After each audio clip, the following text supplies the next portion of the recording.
Okay, so admittedly, this is about the most beastly piece that you'll have to read. 52 pages is a long read, all right? And I was certainly aware of that when I had yet to complete my reread last night when I went to bed.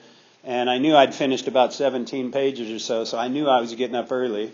So hammering through that last 37 pages this morning in preparation for today, getting here at 6 a.m. so I could do that. Listen, I'm sympathetic.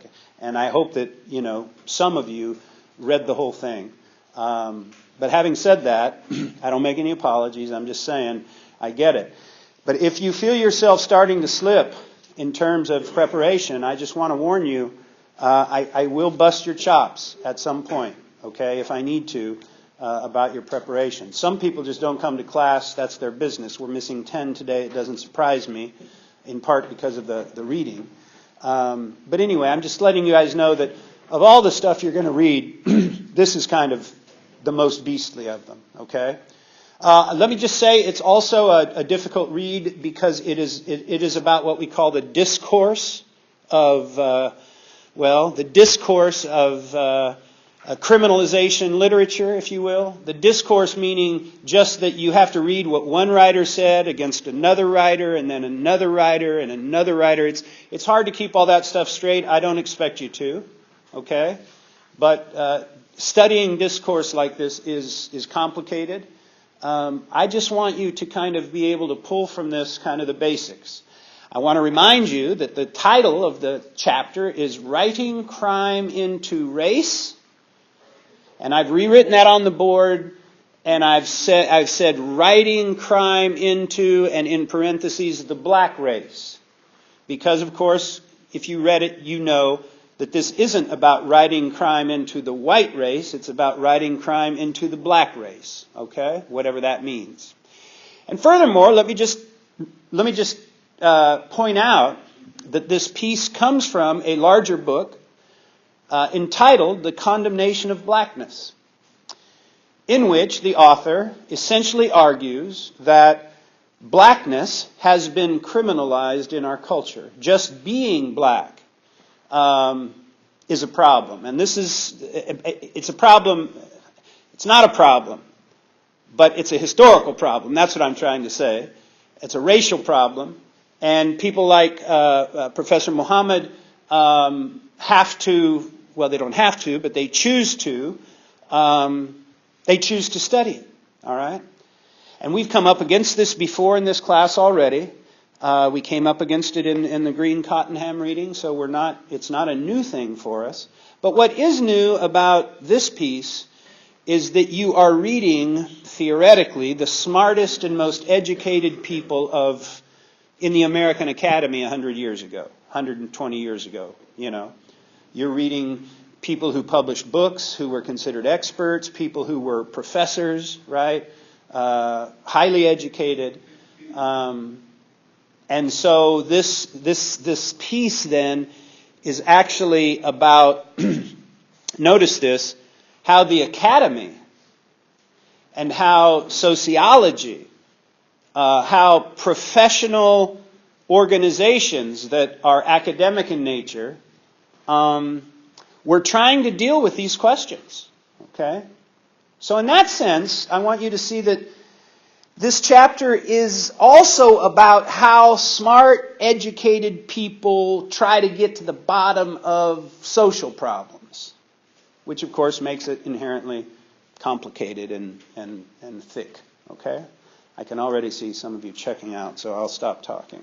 All right, well, Frederick Hoffman. Sydney, what makes Frederick Hoffman so important to this story? Who is he? Get us started here. Who is he? What did he do? Why should we care? So Hoffman was German, so he's a foreigner that came over the United States, and he studied and wrote on how blacks are discriminated in the criminal side of. Did he write on how blacks are discriminated against? Is that kind of the best way to say what Hoffman did? Would he have put it in those terms? Would he have called it discrimination? No, he would. I don't know what he called it, but it wasn't discriminated. Yeah, I can't remember. He would not have called it discrimination. All right, Taryn, help us out more. His book Race Traits included a nationwide analysis of black crime statistics, and it said it was the most influential race and crime study of the first half of the 20th century. Okay, so let's just stop here for a minute. Whether or not Frederick Hoffman is right, his book Race Traits that he wrote in 1896, interestingly the same year Plessy v. Ferguson was adjudicated, right? When segregation and Jim Crow and separate but equal became law, he comes out with this book Race Traits. Don't miss that, okay? Race is right in the center of the American attention span in 1896, right? That's what people are talking about. But he writes this book, and Muhammad argues that whether he's right or wrong, it would become the most important book on race for the first half of the 20th century. Okay? Very important. Doreen, what else? He studied black criminality, and it was high in the racially liberal North compared to the South. Okay, with reference to criminality, what did he discover? What did he find? You said it was higher in the North than in the South, okay. But what did he find out about, say, blacks versus whites and crime? What did he find out? I mean, what did he argue was true? That blacks were thought of as criminals just because of their color, rather than whites. Well, he wouldn't have concluded that. I think we can conclude that, but I don't think he would have. But that's all right. That's all right. Alexander, help us out here. We're still talking about Frederick Hoffman. We're trying to figure out why he's important, what he did, why we should care. Well, I'm not too sure, but I think what he did in the chapter was central because he looked at it from the view from both. Like, he studied the North and the South, not just one. Okay, and so what you're saying is, and this is what you were saying, he of course found racism not only in the South but in the North. Hey, that's a very important point. That's a point that I would want us to get, that racism didn't just exist in the South. I made that point the other day, I think, and that's true. It was everywhere. Okay, all right. Jolene? He said that the black social and economic conditions still largely are attributed to white control that had nothing to do with the black criminality. Okay, so if you don't mind, I want you to deconstruct that. You just, what you said is right, and it's the kind of information we want. But tell us in, kind of in your own words, what that means.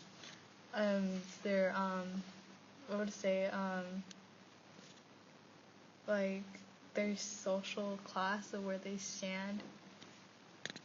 And would he argue that their circumstances make them criminals? I would say so. Well, let me rephrase it. Would he argue that the circumstances of black people made them criminals? No. He would say no, right? To the contrary, he would say blacks are just criminal.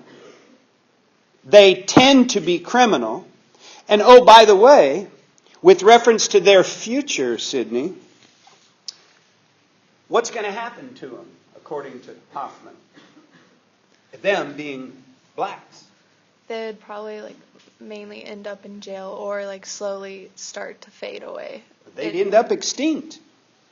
You may not have picked up on this, but when I read, I always look for phrases, and there's this phrase in there referring to his arguments and the ideas that he was putting forward that other people embrace. They refer to this as the extinction thesis. He's making an explicit conclusion that blacks are inferior and eventually they'll die out, but not before we have to put them in prisons because they can't be moral. Is that fair? Does anyone disagree with that as far as, what Hoffman said? So let me ask you this, Amanda. Right? So, in the nature-nurture debate, where does Hoffman fall down on blacks? He believes that it's their nature and their tendencies to be crime-filled, I guess, and like you said, inferior to the rest of society. And I think that also just justified his notion of them becoming extinct at some point in time. Right. So in the nature-nurture debate, he's saying blacks are criminal by nature. Yeah. Right? And they're gonna die off because, they're criminals and they're not moral and, they engage in prostitution and all kinds of stuff that's detrimental to their future, right? I mean, that's essentially what he's saying, right? Yeah. So in terms of environmentalism then, he's saying that the environment doesn't contribute to their criminality. Right? Well, that's interesting. Because what does he say about white folks in similar circumstances? I'm not sure. What was it again? Okay, so that's what he says about black folks. Mm-hmm. By nature, they're criminal and bad. Mm-hmm. And, just as important, it's not their circumstances that make them criminal, they just are. So that their poverty, for instance, or their lack of education, for instance, doesn't make them criminal. They're just immoral. Now, by the way, anyone can disagree, but, we're trying to figure out what Hoffman said. So he says that about black folk. What's he say about white folk, for instance, like recent Irish immigrants or recent Italian immigrants who also lived in northern cities like Philadelphia and New York and elsewhere? What does he say about those white folk? I'm not sure. Okay. Adrina, do you know? I didn't really read that part, but I would think that he would probably have said that they have more of an education, or they're not doing that crime, so they're going to last longer. Okay, all right. Let me see. Kaylin, is it? Yes. Yeah, Kaylin. Okay, so Same question to you. So what he said about himself, he quoted that he doesn't really know, What did he say about white folk, recent immigrants, Europeans, in similar social circumstances to these black folk? In other words, uneducated, poverty-stricken, living in hovels and slums in the cities. My question is, did Hoffman say, like he did with blacks, that their circumstances don't contribute to their criminality? I don't know that part. Nate? I'm not sure. Okay, and are you? We've already paid Oh, okay. Abigail? I think he said that it's their circumstances that make them criminal instead. As in, we have to fix society in order to help them in their circumstances. Because it's not their fault that this is happening. It's our fault. Right. Okay, so thank you, Abigail. So let's get this straight. If you missed this, Hoffman says blacks are criminal by nature, whites are criminal by nurture.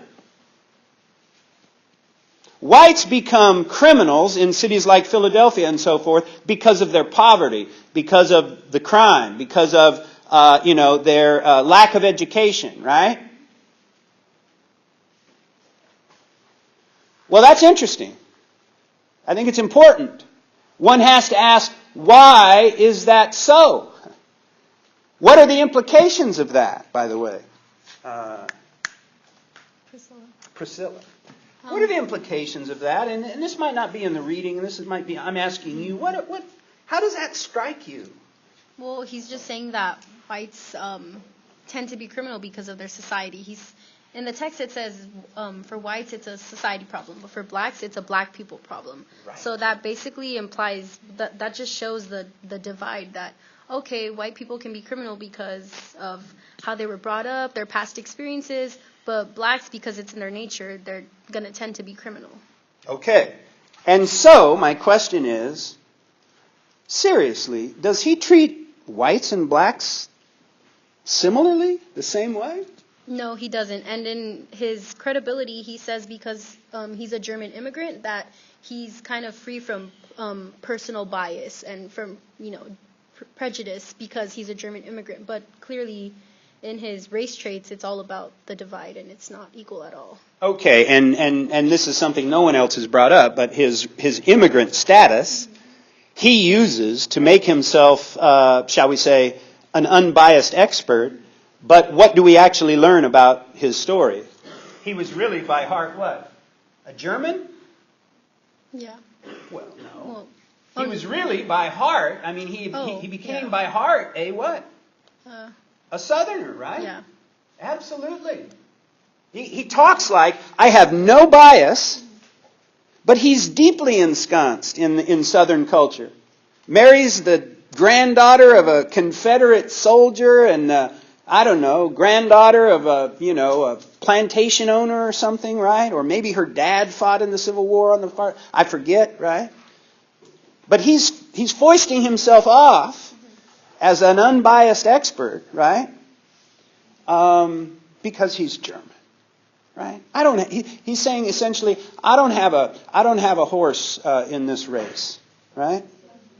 And of course, the irony is that arguably, 30 years down the road, arguably the worst racial genocide in the history of humanity would be engaged in and done by, well, the German people.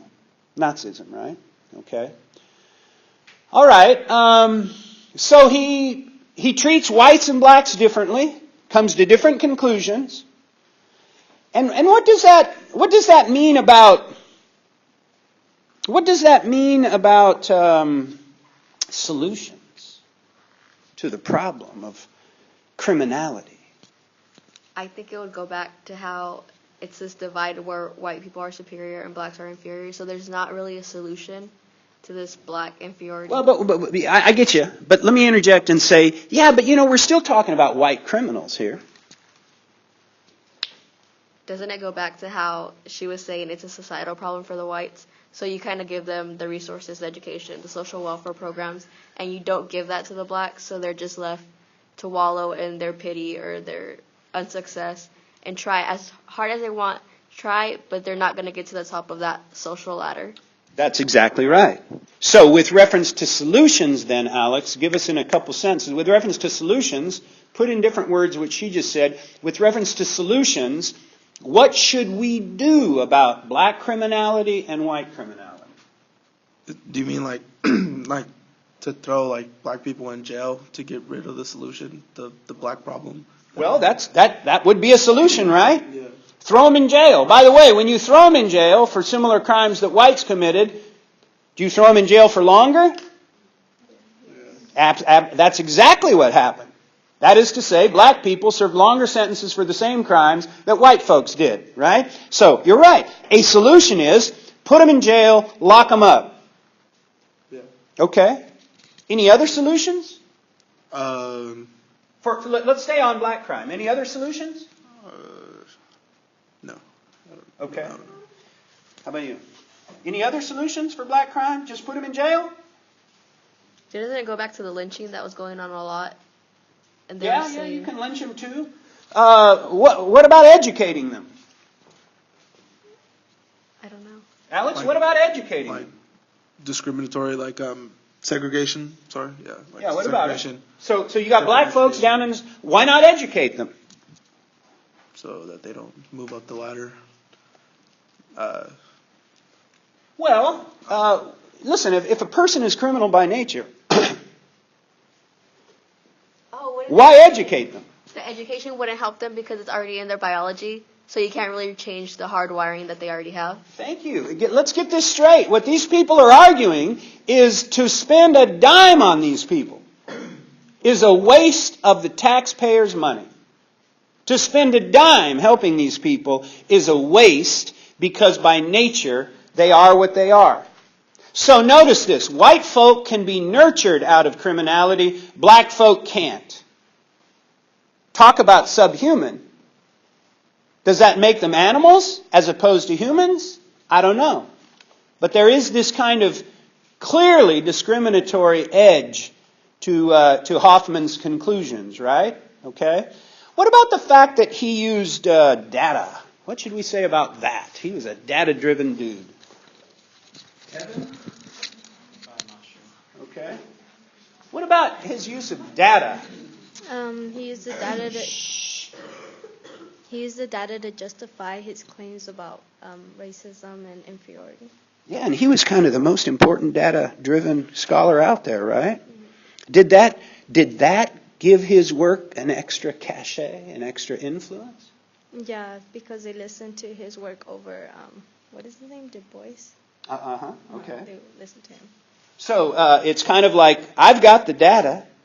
The data show there are more black people in jail than white people. There are more blacks convicted of crimes than white people. And the data clearly shows, and their death rates are higher, by the way. They're sicker, right?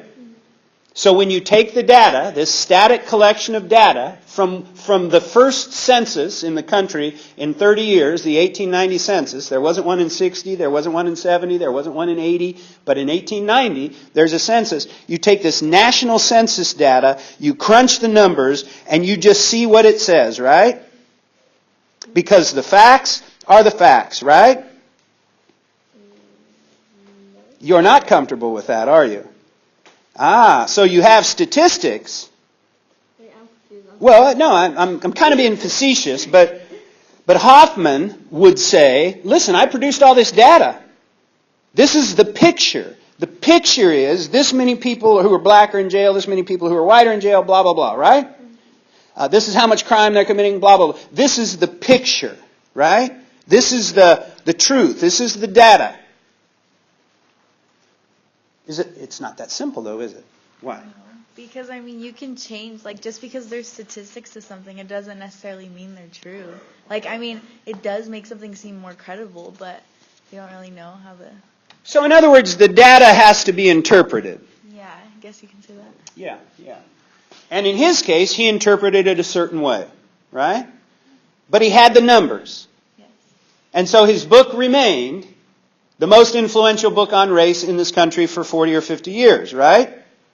Not everybody agreed with it, but a lot of people agreed with it, right? Okay, very good. Kyle, how does this make him like a social Darwinist? How does this make him like a social Darwinist? I don't know. Okay. Michaela? I don't know. Okay. Alex? It's Alexis. Alexis. Wouldn't it be kind of like survival of the fittest, thinking that the blacks are less capable of education, obviously education you need to be the best, and they're not receiving that, and they're also being put away into prisons, which doesn't allow them to access of greatness, of achievement. Achievement, right. Okay. Yeah, so just like social Darwinists, he is arguing, don't help these people. It's a waste of money. It's a waste of our effort. Don't help them. It won't make any difference in the long run, right? Yeah, they're not the fittest to survive. That's right. Okay. So with Hoffman for now, we're going to stop, but we have kind of fleshed out where he comes, what his points of view are, right? Now, of course, what I want you guys to be thinking about is, have I heard this before? Are these still things that people say around you in your life? Are there still people out there saying things like, they're poor, they're criminal, it doesn't help to educate them, they're going to have to either decide to be moral or, we should stop funding them. This is, this is a pretty common notion out there still. Maybe not in these exact terms, but I want you to see that, that's kind of the message here. But also it has influence and cachet because it's science, right? So again, this is part of the professionalization of, sociology and, the kind of growth in academics and so forth. Okay, so he's got this point of view and he's prominent. Ida B. Wells comes along, and what does she have to say about black criminality? I'm not too sure about that one. Okay, all right. Let me see. If you get your name. Victoria. Victoria, right. Yeah. What about Ida B. Wells? Very important person.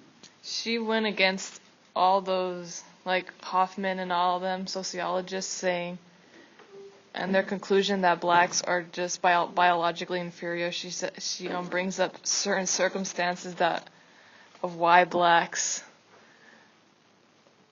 are imprisoned.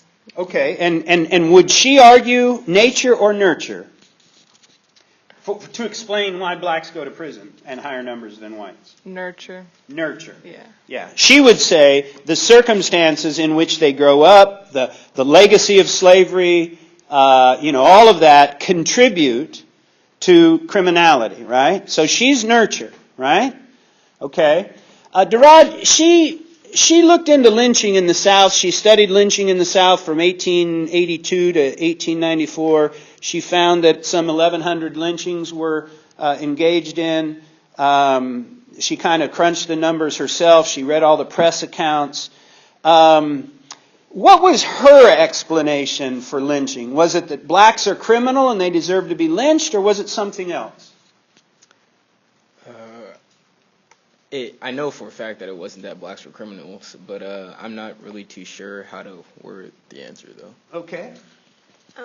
I think her point was that only black crime was being looked at, and then she also brought up the point that there were black women that were being raped by white men, there were black men being accused of things that white men were doing, and that it's not that they were criminals, it's that they were the only crime that was being paid attention to, and they were also being over-exaggerated. Like, they would get punished for something as small, or something smaller than what a white man did. Okay. But in the case of rapes, let's stay on that. Sorry, ladies, I know that we're supposed to be careful about what we talk about, and I'm trying to be respectful, but, this is violent stuff, and we got to deal with it. So at the same time, you have 1,100 blacks, 66% of 1,100 blacks being lynched in the South from 1882 to 1894, which means something like, 700 blacks being lynched, generally speaking, for sexual crimes, raping and pillaging white women, right? Violating the purity of the white race. When she starts looking for similar crimes committed by white folks, what did she come up with? She found that there were a lot more cases of white men victimizing women and victimizing just the... Well, actually, she didn't find that. I mean, her conclusion was there's a lot more of this stuff going on, but when she looked into it, she found only what? How many cases? I'm not sure about that. 12. 12 cases where white guys were convicted of raping black women and did some time. Now let's think about this for a second. 700 crimes committed over 12 years by black guys, and she can only find 12 committed by white guys? Talk about data. I'd be questioning the data right there. Only 12? And of course what she says is, when you really look into this, everybody in the South knows, white and black, everybody knows that white men have for centuries and are still able to do whatever in the hell they want with black women. And by the way, that's raping.